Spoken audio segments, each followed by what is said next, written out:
Well, welcome back to the Heartland Leadership Podcast, a podcast all about leadership and the way of Jesus. My name's Clinton. And I'm Nicole. And we have a special episode today. Now, I realize I say that for every episode, but it is special. We have Nicole here. She is our global and local missions coordinator at Heartland. She's on our staff. And I wanted to bring her on to kind of lay out her philosophy of missions, like why do missions at all? What are some of the pitfalls and benefits of doing that? And just to get our audience acquainted with you, you were on a few episodes ago, and we heard some of your Enneagram Love content. it, the Enneagram. Yeah. Yeah. Thanks so much for having me on again. Yeah. So what got you excited about missions?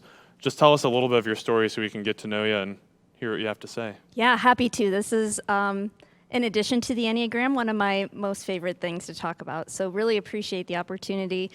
Really, for me, it started with my first global missions trip. I grew up in a tradition where global missions was really more something that was a budget line item. We weren't sending teams out. And every once in a while, we would have missionaries in off of the field. And they always seemed a bit socially awkward to me and very unrelatable. So when we came to Heartland, it was really challenging to consider that this might be something for me. And so I went with a team that went to Nicaragua, which was just an incredible experience. Went thinking I was going to paint buildings. We packed suitcases full of supplies that we were taking.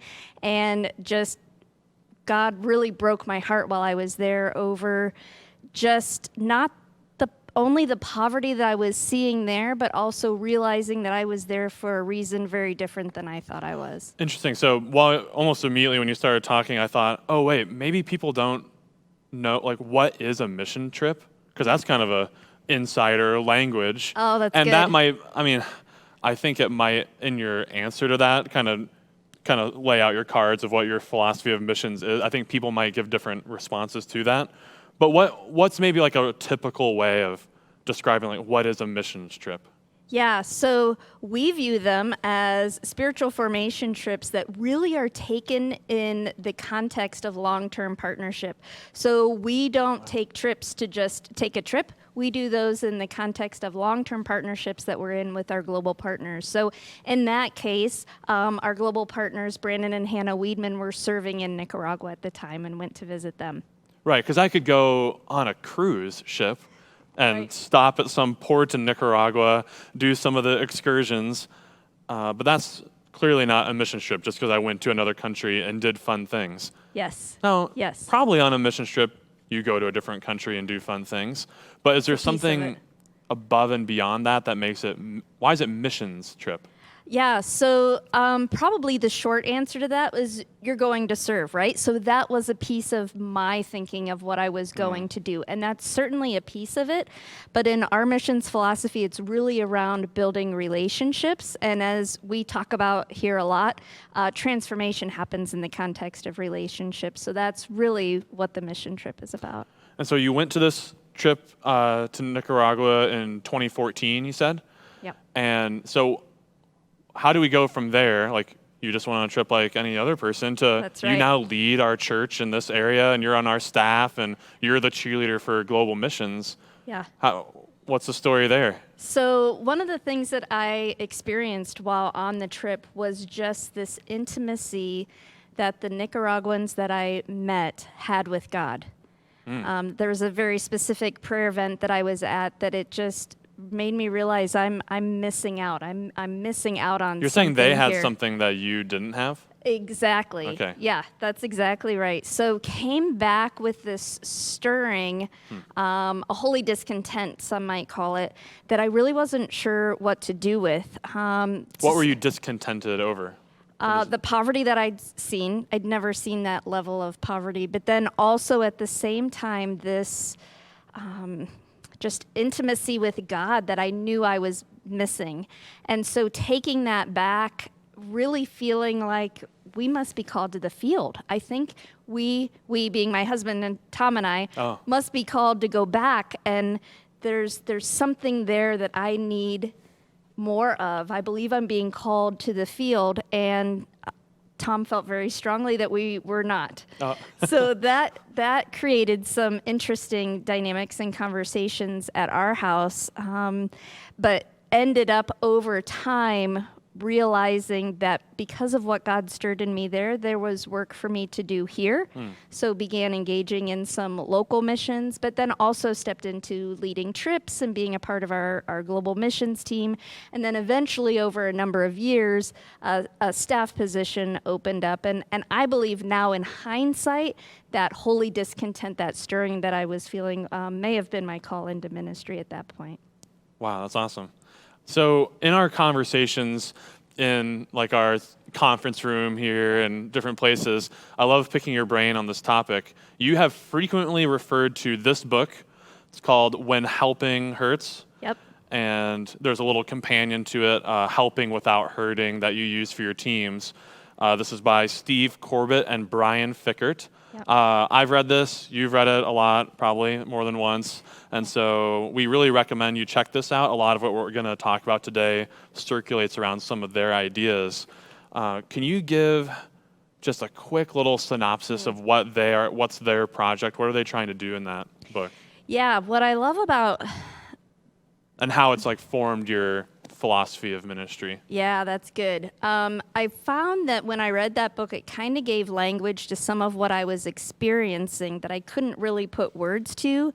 And that is, while as Americans, our focus can be on the poverty of those areas that we're going to serve, there's also a poverty and a brokenness that we bring with us. And our own poverty of consumerism, for instance, can lead us to thinking the best way we can serve is through just giving of things. And so that can result in a reinforcement of the messages of poverty, but also... How does that work? And sorry to interrupt, but... Yeah, so in cultures of poverty, and this is, as I understand it, universal, so you don't need to go to another culture to see this, but cultures of poverty, there's this kind of an undeserving, I'm incapable, I'm unable mindset that can come through that culture. And so coming and just bringing more things can just reinforce that in those that we're going to help. So it looks like finding people of peace in a community or identifying assets that are already there. And that's really the work that our long-term global partners are doing. But we're there really to reinforce and encourage those that we're engaging in relationally, not just bringing stuff. So I think that, just to like circle back, just to be really clear, this title, When Helping Hurts, or Helping Without Hurting, what you're saying is that if I were to get a Ziploc bag and fill it up with little kids' clothes, brand new from Oshkosh Bagosh, Right. and just hand it to an impoverished girl in a different country. Yes. Are you saying, and what they're saying, that can hurt and not help? Because so intuitively, it's like, oh, they don't have this menagerie of clothing that I have in my closet, and clearly they're missing out.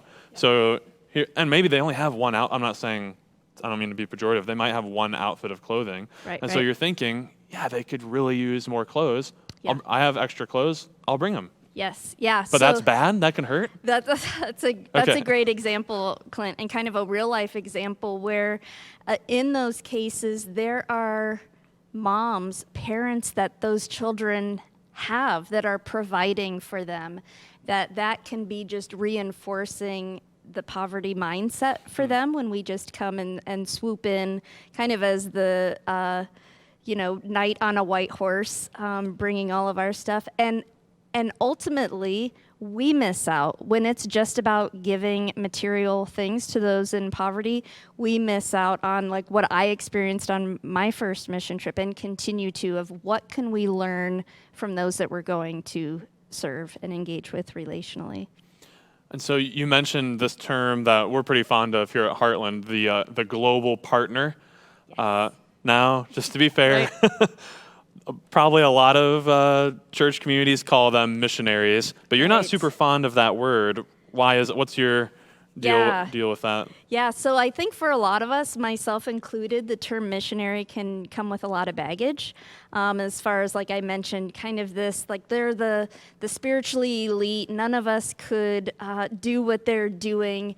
And it talks about, again, the doing. Like, what are they doing? What I love about the term global partner is it speaks to our relationship with them. And that really is more the vision and philosophy behind how we do mission. And even just the root of the word missionary, someone who is doing the mission. Well, That's right. We're all kind of called to be doing that, That's not a just whole them. other podcast, Okay, I think, sorry. actually. So, yeah, I want to go back to something you said earlier about, that you kind of realized something. You were learning about yourself in the process. You were learning from them. You noticed a intimacy with God in them that maybe you didn't have. And I think they speak to a little bit of that in the book about these different types of poverty, let's say. So I think the idea is you go in thinking that, I'm going to help these people who are poor, which really just means like they physically don't have certain resources. Right. But we don't realize all the time that we're actually poor as well. We have some kind of brokenness, or we're impoverished in some way. Can you speak to that, some of these different levels of poverty and how that's playing into mission work? Yeah, no, I think that's really good, Clint. And as I mentioned, like we carry our own brokenness and our own culture, because the American culture in just about everywhere we go is the stronger culture, the majority culture. We can forget that we are operating in that. It just seems normal to us, meaning if you've ever been in an environment where you've been a minority, you know what that feels like.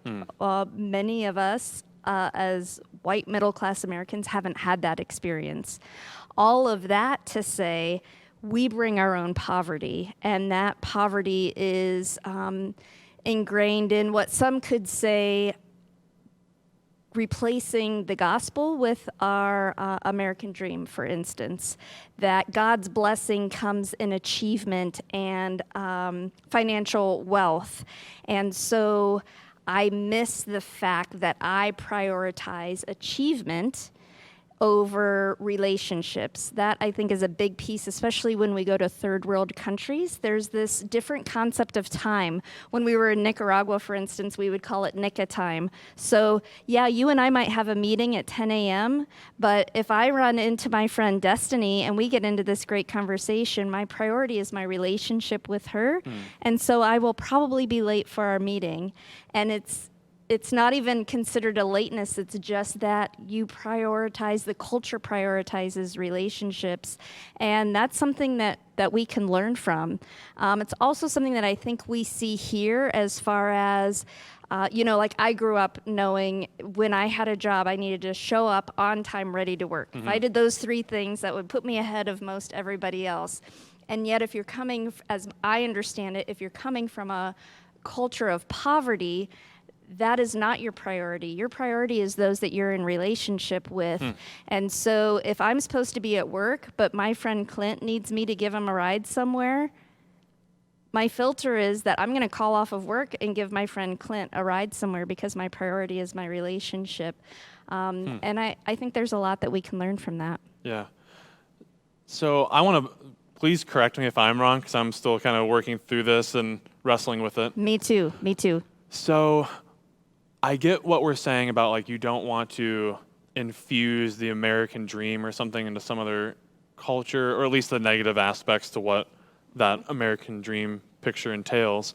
But on the other hand, like, aren't there's some villages out there that don't have water? Yeah. So I want, like, isn't that like just almost a fundamental human good, aside from the philosophy of achievement and wealth and mansions and pools in your backyard? Yes. Like, I want water, drinking water. So that's not wrong for me to want to go on a mission trip and build a well, right? That's right. Okay. No, I think it is a great question, and it's never wrong. And likewise for me, well, maybe it's not fair to say it's never wrong, but for me, my motivation to go on the trip was to paint the houses and take the suitcases full of stuff, and that work of transformation happens once you get there. And so while the Do you mean transformation, by transformation? You don't mean like the wall becoming painted.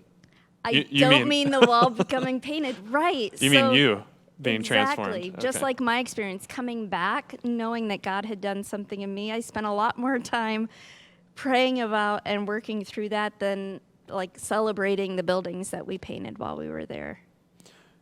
Yeah, and so to circle back to the term global partner or long-term partnerships, I think I heard you say like that helps us avoid, how do you put it, just some like finite little infusion of good into the community, but rather they're like our liaison or something. They have their boots on the ground.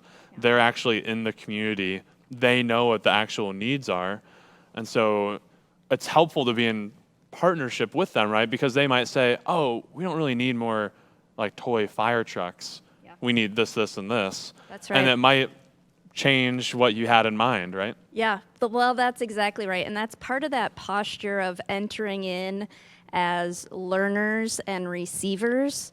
And that's part of the training that our teams go through as well. But doing missions in the context of relationships, and I'm learning this and continuing to drill down on what this looks like practically for us, but I'm learning it's important for us to leave space for our partners to drive the agenda and what we're doing while we're there and serving with them, because we can have a lot of, and myself included, myself actually probably first in line, great ideas and excited about driving forward a vision of what happens. Maybe it's a water project, for instance, but because of our American voice, as I'm learning, can be very loud and powerful in a way that we can't understand necessarily when we engage in different cultures.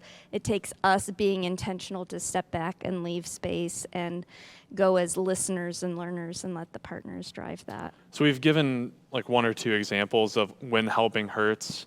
Can we bring this more into concrete terms? Have you had some experiences where like, oh boy, we had the best of intentions perhaps, but man, we blew it there. We hurt instead of helped. And we kind of learned from that. Do you feel comfortable sharing like any of those? You don't have to give like super specifics or anything, but. Yeah, no, I think I've alluded to them a little bit. Even that first mission trip, which I think is a good testimony to even when we maybe don't get it quite right, God uses it, right? And please don't hear me saying like we have it all figured out now, because we certainly don't. And the more I learn, the more I appreciate that missions is complex. And it's difficult, but even that first trip where we spent a lot of time and energy in taking many suitcases full of things and stuff that maybe in hindsight wasn't really necessary.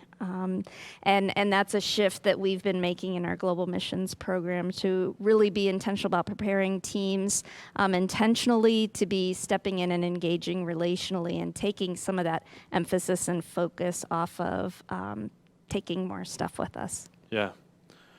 Well, I want to shift gears here a little bit to something slightly more controversial. And yeah, we've just had some like comments over the past few months from people in our congregation. I'm sure others are having similar thoughts as well. During the coronavirus lockdown, it seems like there are, of course, like needs for the world and a nation, but it's really become obvious, I think, to a lot of us, some of the needs that are happening locally and just helping people in our community. So I just want to play devil's advocate for a moment. Why would you still want to focus on doing things globally? Like, why are we still planning on going to Africa if we need to take care of our own house first, in our community?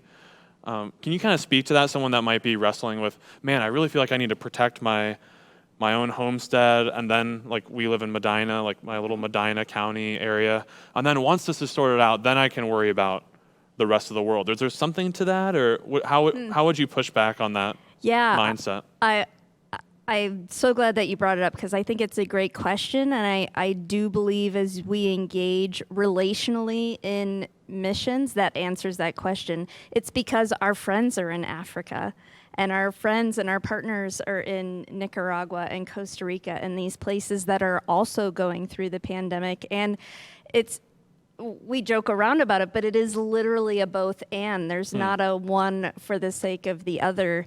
And we've seen many times, myself included, that when we go on these global mission trips, there's something that God does in us that stirs a desire of how can I be engaging here locally. So we see missions as there's a synergy between local and global and not a competition. Yeah.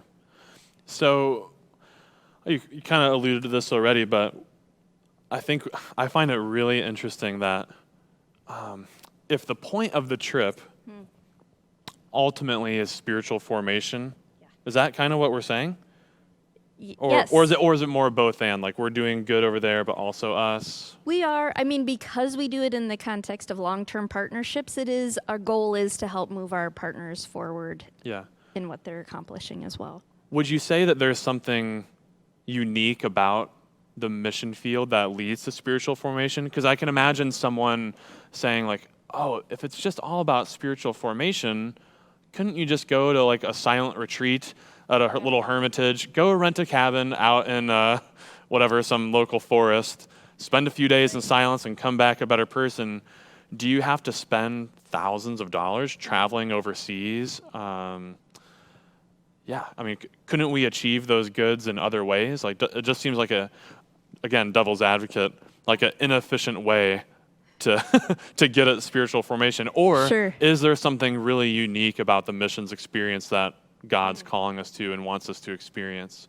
That's a great question. For me and for our missions program, I would say going globally, experiencing a different culture, putting yourself intentionally in a space where, one, you're a minority, and two, you are not in control of your agenda and what's happening that day, and if things are going to run on time, enters us into what some may call a liminal space.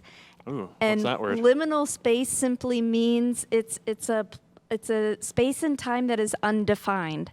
Many of us, again, in our culture, myself included, run by our Google Calendar and when things are going to stop and when they're going to end, and did I hit my goals for this week, and how am I doing in my family, and entering into this liminal space of not being in control. And as a type A myself, there's something that being in that space, intentionally placing ourselves in that space, opens us up to a work of the Holy Spirit.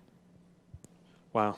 Yeah, I would struggle with that. I mean, and I feel like I've been on a short-term missions trip to Haiti, this little town, Awanamouth, on the border of awesome. Haiti and the Dominican Republic. Yeah. And looking back on it, as you mentioned that, it did seem like rather regimented. Like there were different activities to do throughout the day. Now, granted, I was like 16, and maybe it's different for youth trips or something, but 16-year-old Clinton, that's awesome. So like we did a little vacation Bible school for the kids. Yeah. And I was this obscure character from the Old Testament, Ehud, in this little play we reenacted. That's awesome. Yeah, and then now it's soccer time with the kids. Okay, now we're gonna have goat for lunch or whatever it is. So, yeah. Wow. That was my little experience. So. Just as we're kind of wrapping up, I want to dive in a little bit more into partner care because I think that's, I don't know, my church experience is pretty limited, but I haven't been to like thousands of churches or something, but it seems like pretty unique about Heartland that that's a huge focus of the global missions ministry here is how do we care for the partners or the missionaries, if you will. Partners. Thanks.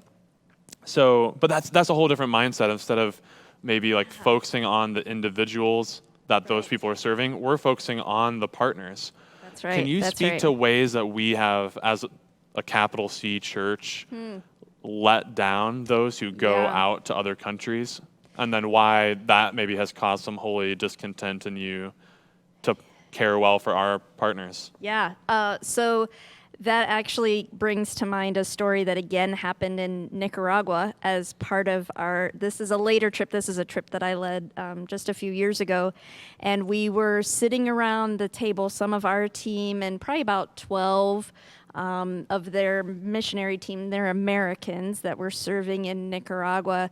We got on the topic of how are you guys doing? Like, how can we be caring for you guys? Which in all honesty, just seems like a natural question to ask, right? Like when you're in relationship with someone, like as my friend Clint, how are you doing? Like, how am I doing caring for you, Clint? Yeah. How are we? I mean, sometimes I use that as a upfront greeting. How you doing? Right. Now, I don't always mean it. I just say it. Wow, that's very vulnerable. But when to admit. but there are obviously contexts, like as I get to know someone, like, oh, hey, how are you doing? Right. That seems natural. So you asked that. So, right. It seems like a very basic question. Right. And I can picture it like it just happened yesterday. It brought tears and heartache over. It's so lonely. We send out monthly updates to 200 people. And if we hear back from one, it's been a good month. Wow. Our sending church that commissioned and sent us, we never hear anything back from them. I went back home and requested a meeting with the lead pastor to give him an update on how things are going in the field, and they told me that he didn't have time to meet with me. I mean, it was The sending church? the sending church. So the sending church being the church that commissions and sends, much like we're... But I was expressing my shock Yes. that their sending church couldn't. Yeah. Well, find but the I time think for that's a them. good point. We may not all know what sending Yeah. church looks like. So we as Heartland have never been a sending church, but praying over sending for the first time our first global partners, Tyler and Rachel Ambrose, Right. next year, but really feeling a strong conviction that we will do that again in the context of relationship and caring well. And as I'm learning more about this, it's not rocket science. It's being in relationship and as the church providing pastoral care for those who have gone into another culture. Yeah. It's criminally obvious, but It seems to me to be. But when I came on staff, I had not been thinking along these terms. I don't know why. I'm just a bad guy. I wasn't thinking of him. Somehow we miss it. Yeah, so that's actually a big piece of my master's work is looking at what could be a broken, what I would theorize a broken or misshapen theology leads to just a misshapen missiology. But that's Whoa. that's a whole other What a title. podcast Great. too. So just more specifically then, those partners Yes. were expressing sadness over the lack of care, I guess, Yes. from their sending church and from people that have probably subscribed to that email and newsletter, wanting right. updates, but then never giving back in a way. They Yes. just probably, sorry, this sounds pessimistic, but just open the email and like, oh, cool, that's going on. And then, like they get their That's little right. shot of dopamine of like, oh, I have a good feeling that kids are being fed. Yes. But then they don't, like, those are real human beings that are spending their lives caring for them. And Right. again, like, just to be super clear, like, these are the partners are people that are over there for years at a time, That's right? It's not like exactly they right. left for 2 months and come back and want a full day with the lead pastor. It's like, no, we've been gone for 4 years, Yep. and we'd love to have a lunch with you to talk over something.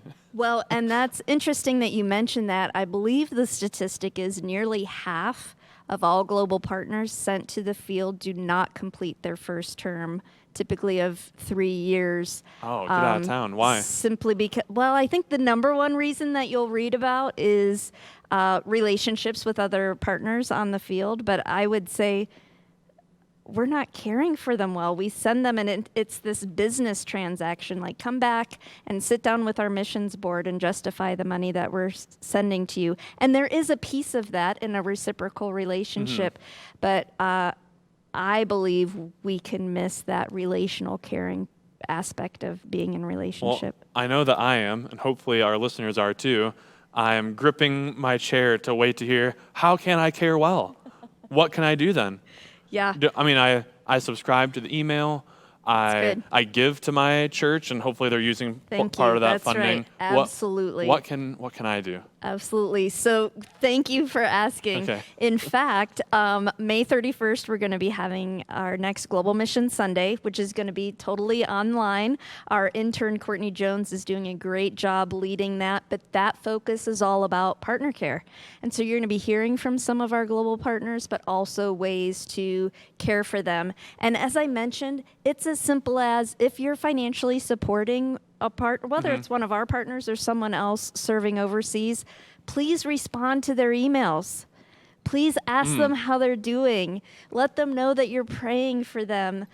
Simply be in relationship with them. There's opportunities to engage in partner care trips. If you know one of our partners, we're hoping in the next year to be back on the field and come with us to care for them. That's probably a brand new term for some folks. What's a partner care trip? Oh, yeah. So partner care trips, we've done 2 now. It's a matter of a small group going with the only emphasis being, I want to come and visit you, Clint, on the field and care for you. Wow. It's really pastoral care to our global partners. Well, what does that look like? We've done some in the past. What does that tangibly look like? Like people listening, what do you do on that trip? Yeah, so Like babysit their kids while they go out on a date? it could look like babysitting their kids. That's exactly right. It's taking an interest in their mission and their ministry and show me what's happening here. How's God moving? And also, how's your marriage? How are the kids doing? How are you doing? How Without else can we feeling help? like you need to achieve something for yourself, like building a wall or whatever it is. That's exactly right. Wow. Any other tangible ways that we can participate in partner? I know that thing's coming up on the 31st, but can we get a sneak peek? What is something that I could do? Like, do they want me to? Would they like a letter to be written, or? Yes. So we're looking at ways to online give options for folks to just send notes of encouragement. Again, these are simple things. They don't just want your money. They don't just want your money. So, for instance, we had a team of high schoolers plan to go to Roble Alto in Costa Rica at the beginning of June. With the COVID crisis, that trip has been postponed now to 2021.